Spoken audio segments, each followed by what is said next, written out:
দীপার সঙ্গে যেদিন প্রথম দেখা হয় সেদিনই অভি কবিকে ফোন করে দীপার কথা জানিয়েছিল।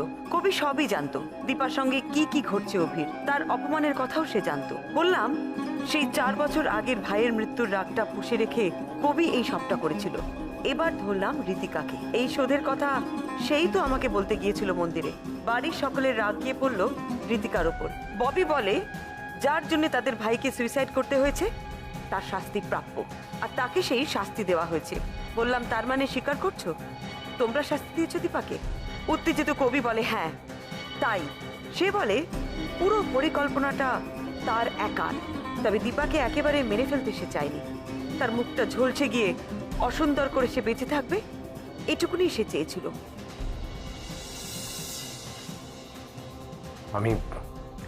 আমি যা করেছি তার জন্য আমার কোনো অনুশোচনা নেই।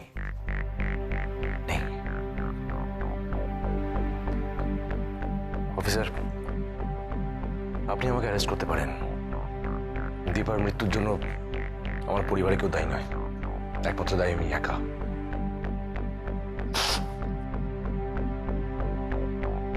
কবি এসব এত কিছু ঘটে গেল, তুই তো আমায় কিছু জানাসনি। কি রে? হ্যাঁ কবি, কবি মৃত্যু তো আমিও কষ্ট পেয়েছি, খুব কষ্ট পেয়েছি। আমার তো ভাই, তাই ওদের রাগ পুষে রেখে আরেক মা দুটাও চলে গেল।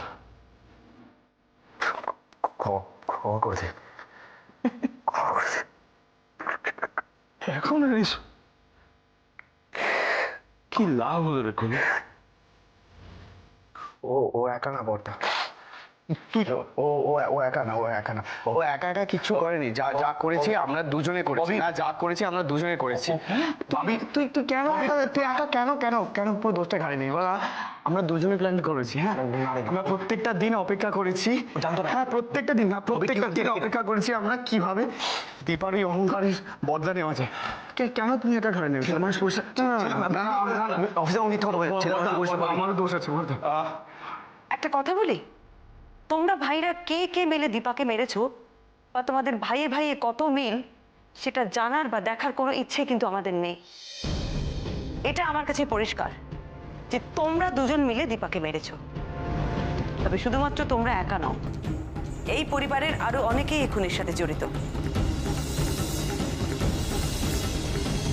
চল চল চল চল, হাত না দাদা, তো ভালো করে একদম সুন্দর করে গুছবি। হ্যাঁ, যা এইটা মিলিয়ে রাখ। একটা বোতাম করে না করে যায়, তুমি ঠিকঠাক করে রাখ না সবগুলো। হ্যাঁ, অনেক বাজি হয়ে গেল তোদের। টাবলু কালকে রাত্রে অতগুলো বাজি কিনে আনলো, এরা এত তুবড়ি বানিয়েছে তো অনেক বাজি। সেসব তো হলো রে নিপা, কিন্তু আমি তো অন্য কথা ভাবছি। কি? বৌদি যে সকাল সকাল বেরিয়ে ও বাড়ি গেল, ওখানে কি বোমাটা ফাটাচ্ছে সেইটা ভাবছি আমি। আরে বাবা, বমুনি তো ওখানে গেছে বাজিমাত করে দেবে বলে। আরে বাজিমাত না হয় করবে, ওদিকে মা তো টেনশন করেই গেল, বলছে যে গুরুদেবের ভীষণ ভয়। শোন, গুরুদেবের অবস্থা খুব একটা ভালো নয়। এই কেসে যে কটা লোক বাগড়া দিয়েছে বৌদি কিন্তু সবার উপরে ক্ষেপে আছে। আজকে ওই গুরুদেবের কপালে না চরম দুঃখ নাচ্ছে, দেখে নিস।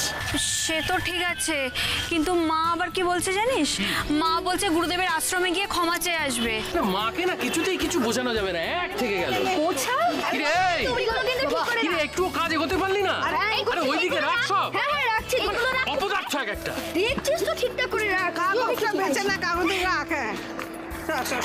এইটার মধ্যে মানে অনেকটা মশলা ভরা আছে, জ্বালালেই হুশ 3 তলা অব্দি উঠবে। কোথায় আর বড় তুবড়ি রে, সবই তো ছোট ছোট। তবে মেজকা বলেছে পরের বার বড় বড় তুবড়ি আনবে। আর হ্যাঁ, সেগুলো নিয়ে কিন্তু আমরা এক্সপেরিমেন্ট করবো, ঠিক আছে? আর এখন এই তুবড়িগুলো 1 তলা অব্দি উঠবে বলো? আরে 1 তলা তো দূর, 1 মানুষ অব্দি উঠবে না, বুঝেছিস? তুই নাতিগুলোকে কত করে বললাম যে বড় বড় তুবড়ির খড় আনতে।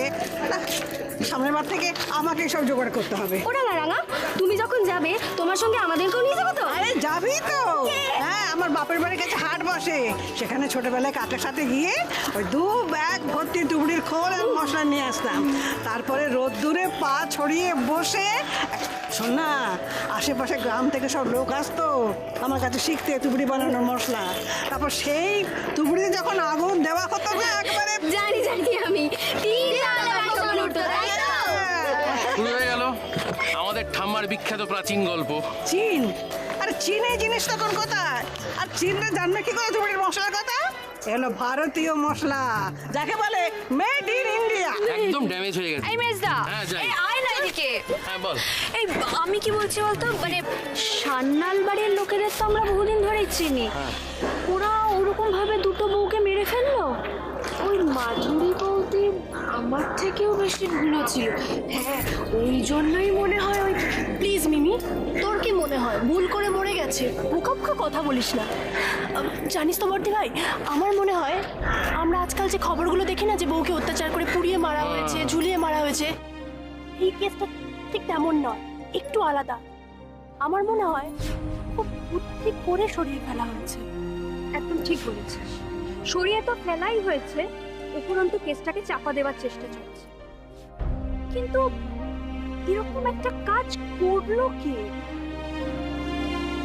দেখ নিপা, একটা জিনিস আমি পরিষ্কার বুঝতে পারছি, এই কেসটা চলাকালীন ওই বাড়ির প্রত্যেকটা লোক কেসটায় বাগড়া দেওয়ার চেষ্টা করেছিল। তাই আমার ধারণা বাড়ির প্রত্যেকটা লোক কোনো না কোনোভাবে এই ঘটনাটার সাথে ইনভলভড। তারপরে ওই গুরুদেব, তিনি যেভাবে শালগ্রাম শিলা হয়ে আড়াল করছেন পুরো বিষয়টা, তার পজিশনও খুব ভালো নয় রে। অতএব ওরা একটা গন্ডগোল আছে, কেস গড়বড় হয়। পরমাবতী, আমাকে প্লিজ একটু বুঝিয়ে বলবে এসব কি হচ্ছে বাড়িতে? কি এমন ঘটেছে যেটা আমি জানি না? আমার মাথায় কিচ্ছু ঢুকছে না। কবি ববি এরকম একটা কাজ করতে পারে, আমি বিশ্বাস করতেই পারছি না। কিছু করার নেই রবি, সত্যিটা তো মেনে নিতেই হবে। তবে এই পুরো ঘটনাটা থেকে তুমিই বোধহয় একমাত্র দূরে ছিলে। তুমি আমাকে একটা কথা বলো, সেদিন হসপিটালে দীপাকে মৃত ঘোষণা করার পরে কি হলো? কি হলো? ও সেদিনকে হসপিটালে অসুস্থ হয়ে পড়েছিল ববি। আর তুমি ববিকে বাড়ি পাঠিয়ে দিলে কবির সাথে, তাই তো? হ্যাঁ, ঠিক তাই। কবি আর ববি বাড়ি আসে, আর বাড়ি এসে জানতে পারে আমি এসেছিলাম তোমাদের বাড়িতে। সবাইকে একটু জিজ্ঞাসাবাদও করেছি। তদন্ত করি আর না করি, এই পুরো ঘটনাটা নিয়ে আমার মধ্যে একটা কৌতূহল তৈরি হয়েছে। ওরা প্রথম থেকেই ধরে নেয় দীপার মৃত্যুটাকে আমি একটা স্বাভাবিক মৃত্যু হিসেবে মেনে নিইনি। আমি হয়তো তদন্ত করব, তাই ওরা ঠিক করে যে করেই হোক, আমার উপর প্রেশার দিয়ে হোক, আমাকে বুঝিয়ে হোক, আমাকে থামাতেই হবে। কিন্তু কিভাবে? কথায় আছে না, বিপদকালে গুরু নাম স্মরণ, অগতির গতি গুরুদেব। আমার ধারণা এই কেসে গুরুদেবের আবির্ভাব সেই সময় থেকেই হয়। বাক্য সংযত করো। আমি কোনোদিন কোনো অন্যায়কে প্রশ্রয় দিইনি। আপনি কি করেছেন সেটা আমি খুব ভালো করেই জানি। গুরুদেবকে দিয়ে কেস থামাতে গেলে এবারই সকলকে, বিশেষ করে মাসিমাকে তো পুরো ঘটনাটা খুলে বলতেই হতো।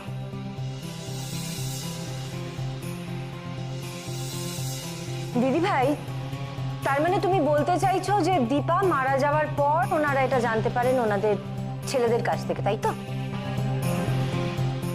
আমার ধারণা ববি কবি সেরাতে এসে মাসিমা মেসোমশাইকে সবকিছু জানায়, বোনেদেরও সবকিছু জানায়।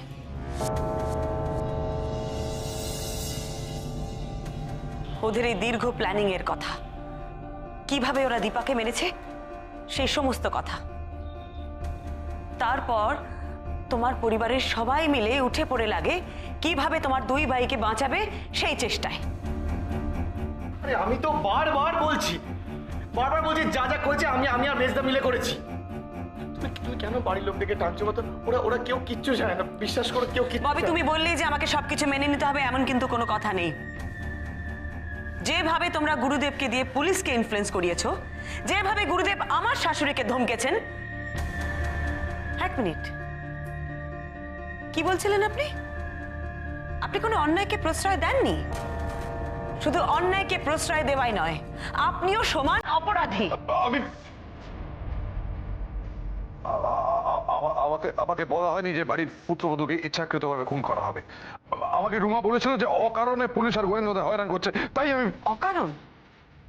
অকারণে যে কোনো কিছু হয় না সেটা তো বলাই বাহুল্য। গুরুদেবকে এর মধ্যে টানার কোনো মানে হয় না। উনি কিছুই জানতেন না। উনি যা করেছেন আমার বাবির কথাই করেছেন। আর এবারই বাবা মা রিনা রীতিকা এরা এই ব্যাপারে কিছুই জানে না। এই কথাটা কেন আপনি বিশ্বাস করছেন না? এখন তো দেখছি একজন একজন করে এই কেসে জড়াচ্ছে। প্রথমে কবি তুমি, তারপর ববি, আর এখন গুরুদেব। এরপরেও কি দিদিভাইয়ের পক্ষে বিশ্বাস করা সহজ হবে যে এবারের কেউ কিচ্ছু জানে না? প্রমাণ ছাড়া কিছু করা উচিত নয়। আর আমার কাছে যথেষ্ট প্রমাণ আছে যে এই কেসের সাথে তোমাদের বাড়ির অনেকেই জড়িত। ঋতিকা, আমি যা বলছি সেটা সত্যি তো, নাকি আরো কোনো কথা আছে যা তুমি আমাকে জানাতে চাও? কেন ওকে বারবার জিজ্ঞেস করছো? ও কিচ্ছু বলবে না। কেন বলবে না? ঋতিকা, বলো আমাকে, কবি আর ববি হসপিটাল থেকে ফেরার পর সেদিন কি হয়েছিল? আমি জানি না। তুমি জানো, তুমি সব জানো, তুমি বলবে আমাকে কি হয়েছিল, বলো। আমি সত্যি কিছু জানি না। পরমা ও বড় ছোট, ওকে তুমি কেন এরকম করে চাপ দিচ্ছ? ঋতিকা, সেদিন মন্দিরে এসে সব কথা বলাতে আমার কিন্তু সত্যি খুব ভালো লেগেছিল। আমার মনে হয়েছিল তুমি সৎ। তাহলে কেন বলছো না আজকে তুমি? বলো, কিসের ভয় তোমার? তোমার ভয় পাওয়ার কোনো দরকার নেই। কেউ কিচ্ছু করবে না এখানে। তুমি বলো কি জানো, বলো আমাকে। বিশ্বাস করো, আমি সত্যি কিছু জানি না। তাহলে কেন সেদিন মন্দিরে আমাকে বলেছিলে মেজদা নয় মেজদার শোধ? তার মানে তুমি খুব ভালো করে জানো যা কিছু ঘটেছে সেটা তোমার দাদার অভির মৃত্যুর প্রতিশোধ নেবার জন্য। বৌদি, ওকে চাপ দিয়ে তুমি কোনো কথা আদায় করতে পারবে না। আমি কি চাপ দিচ্ছি? আমার থেকে অনেক বেশি চাপ পুলিশ দিতে পারে। আর পুলিশ চাপ দিলে তার পরিণতি দেখো। ভালোভাবে বলছি, তুমি যা জানো আমাকে সবকিছু বলো। কিছু জানি না। সব ঠিক আছে, আমি যা জানি আমি বলছি। সেদিন হসপিটাল থেকে ফিরে আসার পর ছোটদা আর মেজদা মা বাবা দিদি আর আমাকে ডাকলো। আর তোমাদের বৌদি মাধুরী তাকে তাকে ডাকেনি? না। তারপর তারপর মেজদা ছোট বৌদির কথা বললো। এসব এসব কি বলছিস? এসব কি বলছিস? এখন এখন কি হবে? তোমাদের কোনো ধারণা আছে তোমরা কি করেছো? ধারণা আছে কোনো? এতদিন ধরে একটা রাগ তোমরা পুষে রেখেছো। হে ভগবান, আমাকে তো একবার জানাতে পারতে। যদি আমাকে তোমরা জানাতে তাহলে এরকম একটা সর্বনাশা প্রতিশোধ আমি কিছুতেই তোমাদের নিতে দিতাম না, কিছুতেই না। এখন কি হবে? ওরে ওরে যে যাওয়ার সে তো কবেই চলে গেছে। তার জন্য তোরা তোদের জীবনটাকে কেন এইভাবে? কি বলছো তুমি মা? হ্যাঁ, অভি যার জন্য আত্মহত্যা করেছে তার কোনো শাস্তি হবে না? আদালত তাকে কোনো শাস্তি দেবে না? আমরা কি করে তাকে ছেড়ে দিই? আর আমরা তো মারতে চাইনি আমরা। ববি, এরকম একটা অ্যাক্সিডেন্টে মানুষ মারা যাবে সেটা তোরা বুঝিস নে। এখন কি হবে বলতো? জানি না, আমার মাথায় কিচ্ছু আসছে না, কিচ্ছু আসছে না। আচ্ছা, পুলিশ যদি জানতে পারে যে এই ঘটনাটা ইচ্ছাকৃতভাবে ঘটনা, তাহলে তুমি তো বড়, তুমি তো ববির থেকে বড়। তুমি কি করে এরকম একটা স্টেপ নিলে? বাবা দেখো, এরকম করে কেন বলছো বলো? হ্যাঁ, অভি তো তোমার ছেলে নাকি? হ্যাঁ, ওর ওইভাবে চলে যাওয়াটা তুমি মেনে নিতে পেরেছিলে? সত্যিকারে বলো, তুমি মানতে পেরেছিলে? হ্যাঁ, আমার দুর্ভাগ্য, ওটা আমার দুর্ভাগ্য। আর তোমরা তোমরা আজকে যেটা করলে সেটা একটা জঘন্য অপরাধ।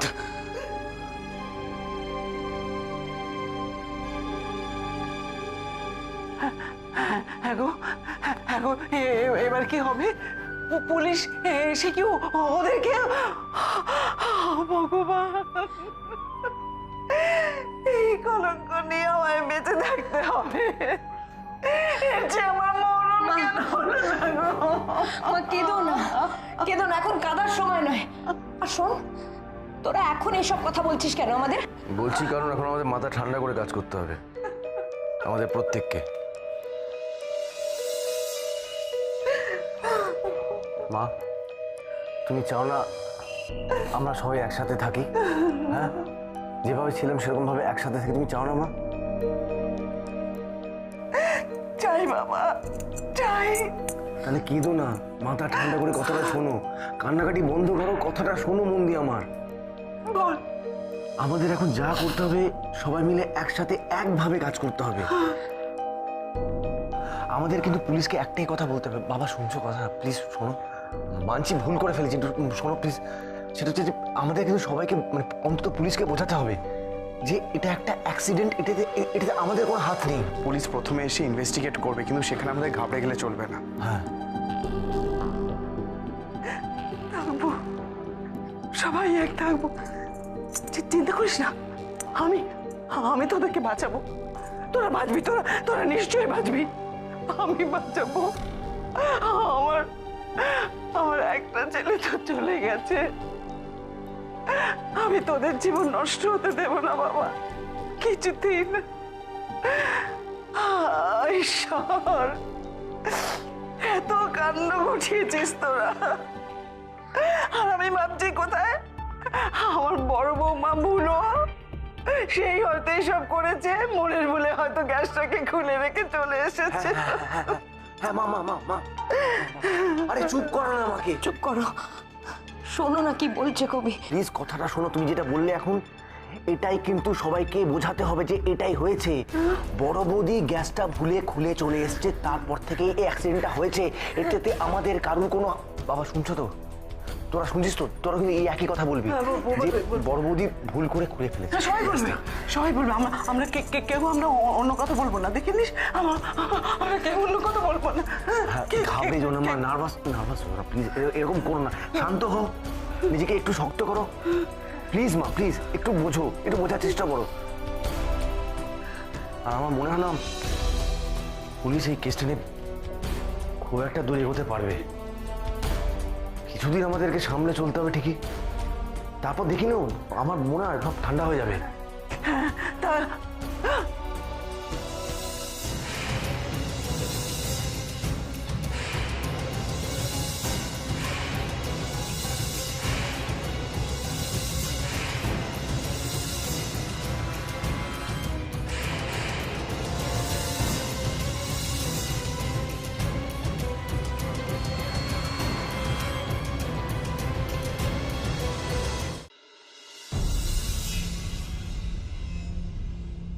কি করেছো তোমরা? কি বলছিলে? তুমি কি শুনেছ? তোমরা ইচ্ছে করে?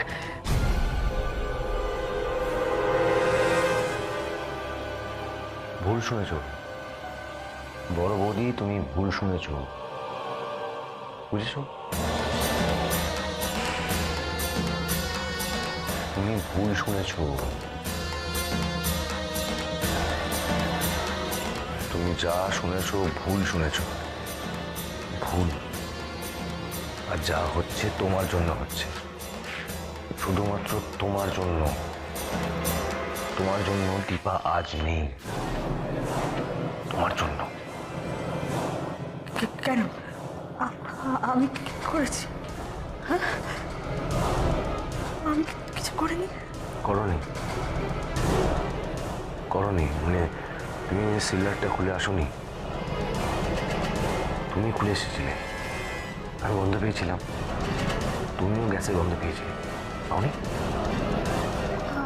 আমি গ্যাসে হাত দিইনি।